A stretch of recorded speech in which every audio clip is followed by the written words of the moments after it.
On this edition of Primetime News, through her speech at the UN General Assembly, President Park Geun-hye points out North Korea's nuclear ambition as one of the most urgent issues to be addressed by the international community, adding Pyongyang will only get support if the regime abandons its nuclear program. And she also pays a visit to the Korean Cultural Service in New York, becoming the first ever Korean president to stop at an overseas branch. The foreign ministers of Korea, the U.S. and Japan meet on the sidelines of the UN Assembly. Key discussion subject, ways to coordinate and counter North Korean threats. All next on our newscast.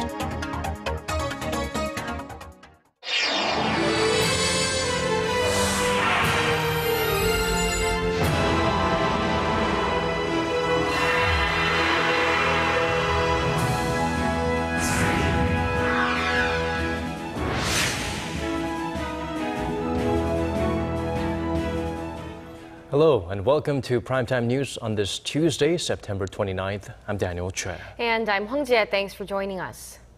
President Park Geun-hye gave her keynote speech at the UN General Assembly on Monday, local time. And as widely expected, she issued a warning to Pyongyang against any future provocations. Hwang Ji-hye has our top story.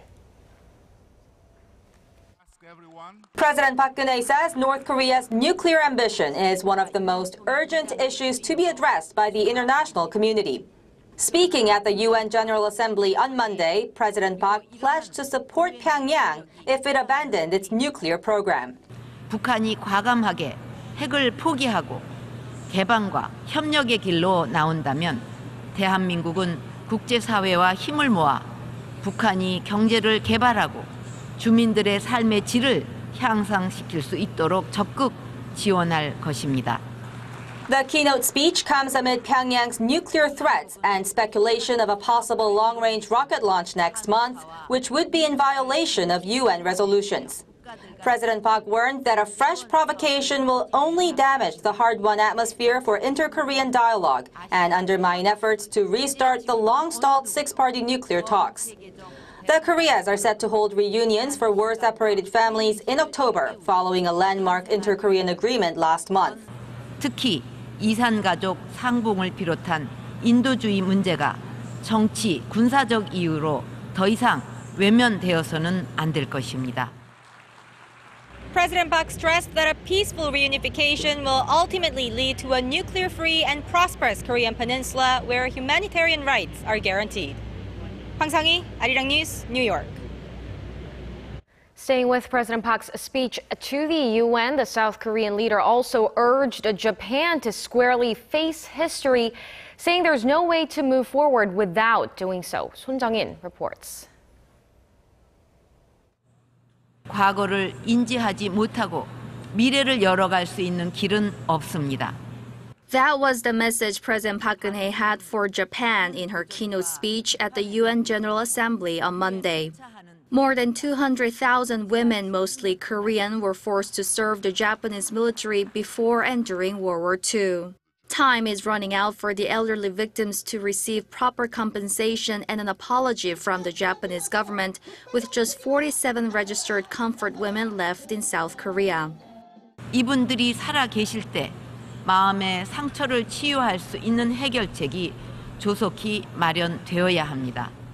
President Park also touched upon Japan's controversial set of security bills, stressing the importance of transparency. 이번에 통과된 일본의 방위 안보 법률은 영내 국가 간 설린 우호 관계와 이 지역의 평화와 안정에 도움이 되는 방향으로 투명성 있게 이행되어 나가야 할 것입니다. The bills allow Japan to fight alongside its allies even when the country is not under attack. This has sparked concerns in Korea about Tokyo's possible misuse of its newly found power, considering the country's past militarism.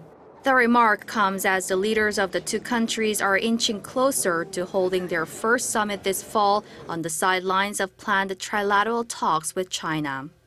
Son Jung-in, Arirang News. President Park Geun-hye has also pledged to expand South Korea's contribution to UN peace missions at a peacekeeping summit held on the sidelines of the UN General Assembly on Monday. President Park said Seoul will deploy an additional engineering unit to assist with reconstruction activities in conflict zones. South Korea currently has around 630 troops deployed. She added Korea also plans to provide deployable Level 2 hospital equipment throughout the African Union and steadily scale up its financial contributions to the missions. The summit, organized by the United States, was attended by U.S. President Barack Obama, Japanese Prime Minister Shinzo Abe, and Chinese President Xi Jinping, among others. And before wrapping up her 4-day trip in the U.S., the president made one last stop in New York for an exhibit on Korean culture and cuisine. Kim Ji-yeon has more. President Park Geun-hye spent the last day of her U.S. trip promoting Korean culture. On a visit to an exhibition on Korean culture and cuisine at the Korean Cultural Service in New York, the president had the honor of adorning some of the items with new certifications. The plaques are a mark of authenticity and quality for cultural items. This is the first time a sitting Korean president has visited an overseas branch of the Korean Cultural Service since its establishment 36 years ago. 전 세계에 있는 한국 문화원이 이런 우리 5,000년 한국 문화의 매력을 알리고 또 대한민국 국가 브랜드들을 소개하고 그러는 그 문화 외교를 잘 해줬으면 합니다. The president also met with more than a dozen so-called K-culture supporters who will help get the word out about Korean culture in the U.S. Among them was last year's Miss USA Nia Sanchez, who has a 4th-degree black belt in Taekwondo.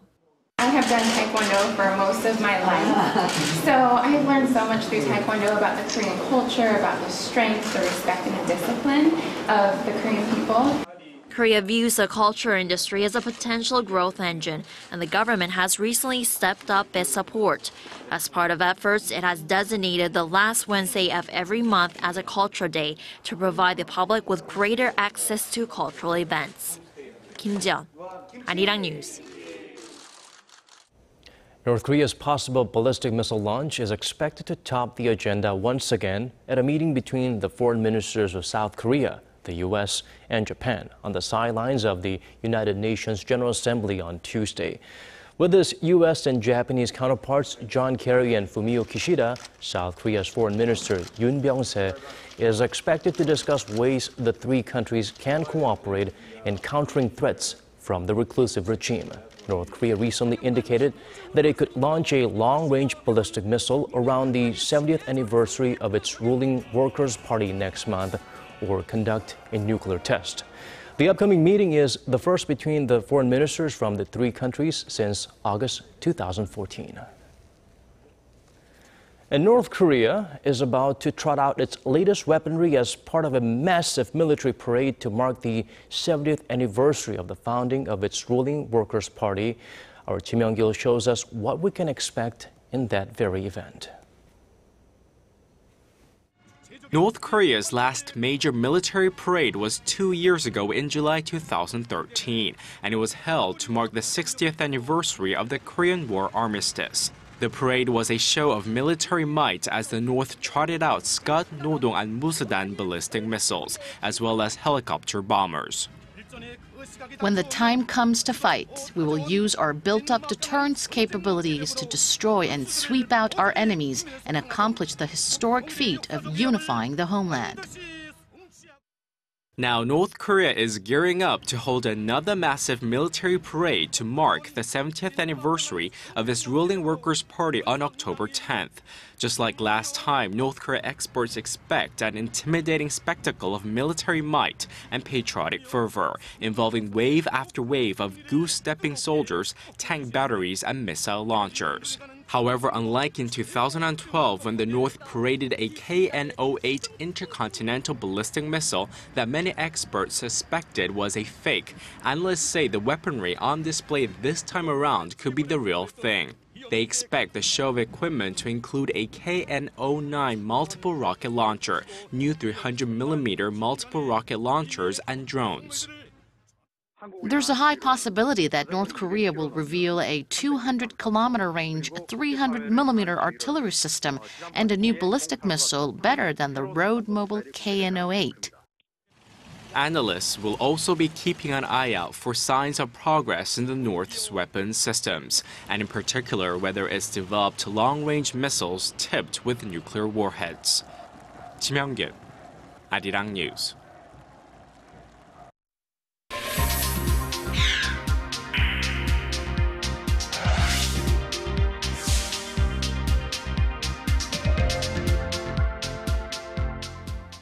Let's now take a look at traffic conditions throughout the nation as we wrap up the last day of the 4-day Chuseok holiday here in Korea.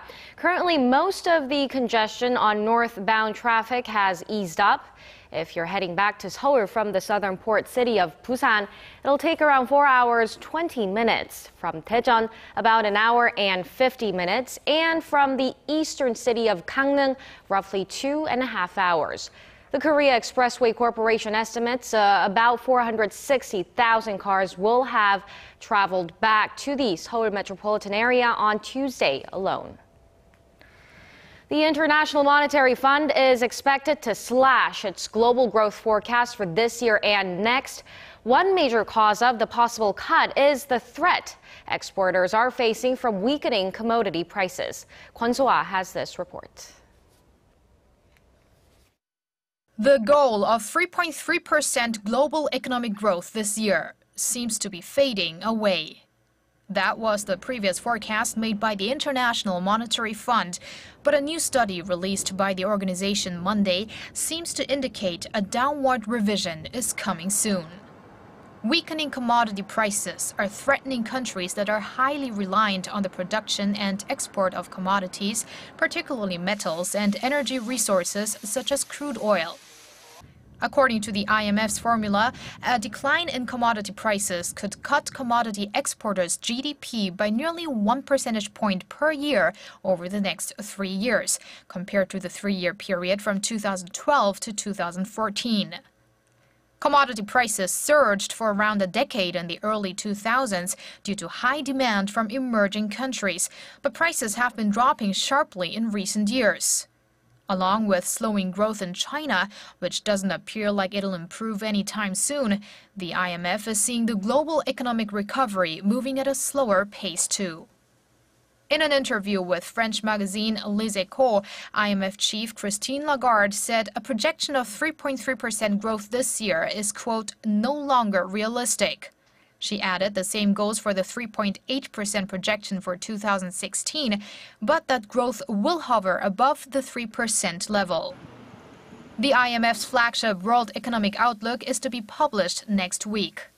A global revision could also impact Korea's growth forecast, as there are split opinions on whether it'll reach the 3% level as projected by the government or not, as the central bank suggests. Kwon So-ah, Arirang News. Turning to the latest on the Volkswagen emission scandal ripple effects, Korea will be able to penalize Volkswagen under domestic law. According to the Environment Ministry on Tuesday, the Korea-EU Free Trade Agreement stipulates that Korea can have imported vehicles retested for technical violations. If regulations are breached, the government can suspend car sales, consider recalls, cancel certifications, or impose fines. On Thursday, the ministry will begin emissions testing on Volkswagen cars sold here, including the Golf, Jetta, Beetle, and the Audi A3.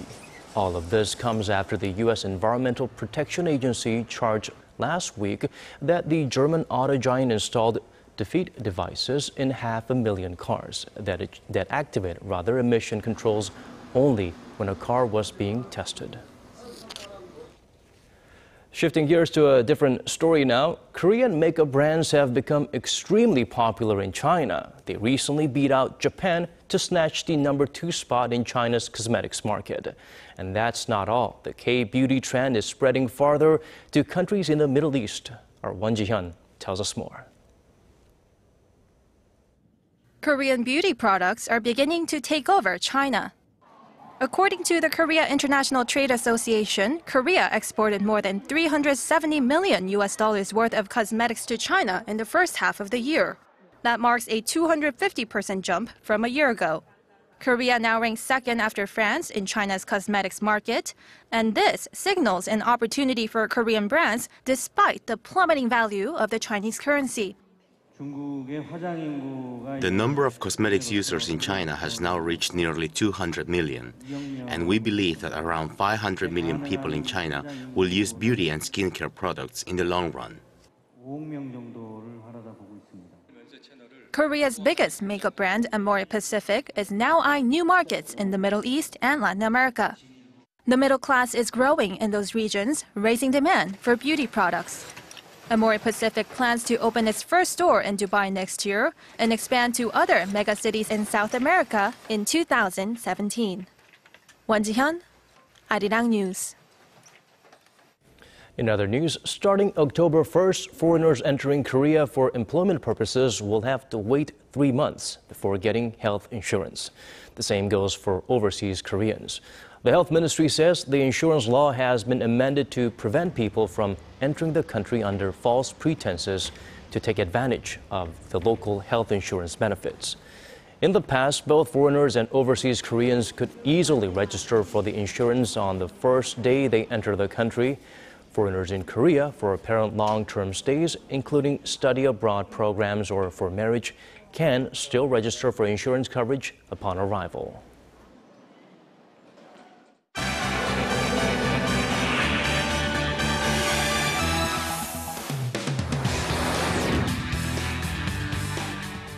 And now for international news headlines, we turn to our Bruce Harrison at the News Center. Our focus today, President Obama and Putin hold talks amid stark disagreements on the war in Syria. Afghan forces fight to take back a city seized by the Taliban, and scientists do confirm evidence of liquid water on Mars. That's right. But Bruce, first, the Obama and Putin summit. It appears tensions have eased between the two leaders. Well, there were no major breakthroughs, but the talks did last longer than expected, which is a positive sign. And Putin called the dialogue constructive and open. Shin Se-min has more on this story. Meeting one-on-one for the first time in 2 years, U.S. President Barack Obama and Russian President Vladimir Putin agreed that their armed forces should sit down for talks to avoid getting into conflict in Syria. Obama reiterated Washington's stance that a peace plan must not include a return to the status quo in Syria under the current President Bashar al-Assad. His comments come as Russia has been sending warplanes to bases in Syria. Speaking at a press conference after the talks, the Russian leader also told reporters that it had been a constructive and businesslike meeting. Today's talks also have shown that our American colleagues totally understand all the details there and, of course, influence the process. He also said, however, the world needs to back Assad and his regime, saying that his military is the only viable option for defeating the Islamic State. Obama offered no immediate comments. The two leaders had earlier clashed publicly in their speeches to the world body. President Obama said the U.S. is prepared to work with Russia and Iran in resolving the Syrian civil war. But in a clear reference to Russia's support for the Syrian regime, Obama said there cannot be so much carnage, a return to the pre-war status quo. Later in his address, Putin shot back at Obama, saying foreign interference has resulted in the destruction of institutions, referring to the crisis in Libya and the Syrian civil war. The two leaders' views on the situation in Syria left little indication as to how the two world powers will work together to bring to an end to the crisis, which has left more than 250,000 dead and caused countless more to flee the violence. Shin Se-min, Arirang News. Afghan forces are battling the Taliban to retake a city in the north of the country. Kunduz fell to insurgents Monday after security forces were driven out in a surprise attack on the provincial capital. Afghanistan's defense ministry said government forces have since retaken the city, prison, and police headquarters, but not before hundreds of Taliban prisoners escaped. The ministry said it's a matter of time before government forces retake the entire city. The attack was launched by different groups of local and foreign terrorists with support from their foreign networks. And thanks to their foreign support, they managed to enter the city. A NATO spokesman said U.S. military planes bombed Taliban positions outside Kunduz early Tuesday. The Islamic militia is celebrating the capture. In a statement, it said residents have nothing to fear. The Taliban has been fighting for control of Afghanistan since it was ousted from power by the U.S.-led military intervention in 2001. Singer David Bowie belted, "Is there life on Mars?" in a hit song more than 40 years ago. And while that question remains unanswered, scientists in the U.S. have made a discovery that may bring us closer to finding out if we're alone in the universe. Our Park Geun-hye reports. Salty liquid water flows on Mars at least during the summer, increasing the possibility that life could exist on the red planet. According to NASA scientists on Monday, scientists first made the discovery when they found streaks of hydrated minerals that form only when water is present. The streaks appear in the warmest Martian months, when temperatures climb above -23 degrees Celsius, and fade when temperatures drop. Is that Mars is not the dry, arid planet that we thought of in the past. Today we're going to announce that under certain circumstances, liquid water has been found on Mars. Long ago, Mars was partly covered in water, with rivers, lakes, maybe an ocean, but it went through a major climate change 3 billion years ago and lost its surface water. Back in 2008, scientists confirmed the existence of frozen water on the planet. But the new evidence of liquid water lends credence to the idea that there could be living organisms on Mars today. Researchers say it's very likely that microscopic life exists in the crust of the planet, but further exploration is needed. Scientists will also need to learn more about the water's chemistry. The source of the water remains a mystery as well. Scientists say the minerals may be absorbing water vapor from the thin Martian atmosphere, or there might be a source of melting ice beneath the surface. The prospect of liquid water is an important finding for future human missions to Mars. NASA plans to send American astronauts on the red planet in the mid-2030s, and the presence of water is expected to make the trip easier and less expensive. Park Se-young, Arirang News. Colonization on Mars would be even further off, but for those who didn't believe it possible, there's now hope. Those are today's stories. Have a great night.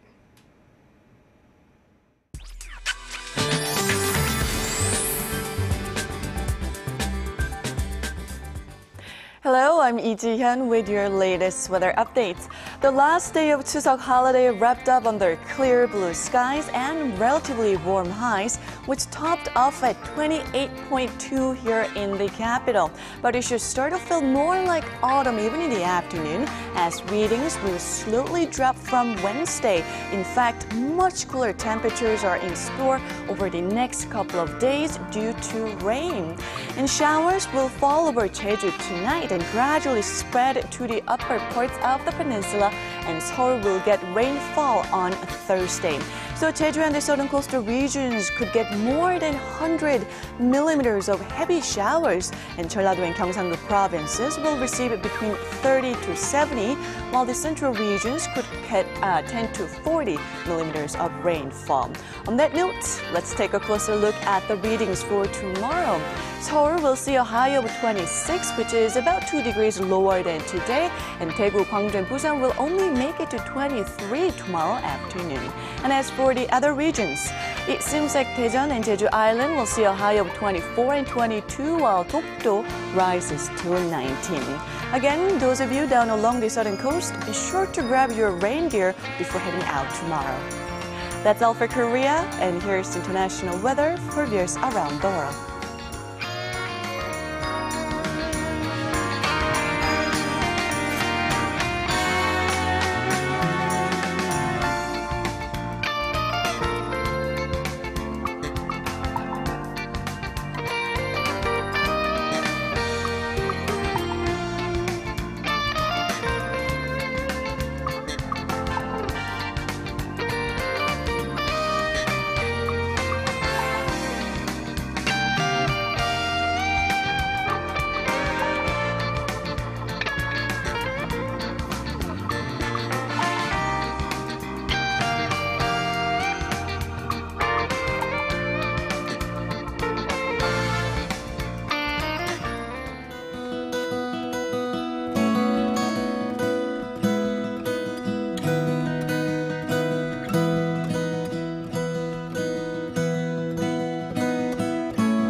And that brings us to the end of our newscast. Hope you all had a wonderful Chuseok holiday. Thank you for staying with us. And we'll be back same time tomorrow. Goodbye for now.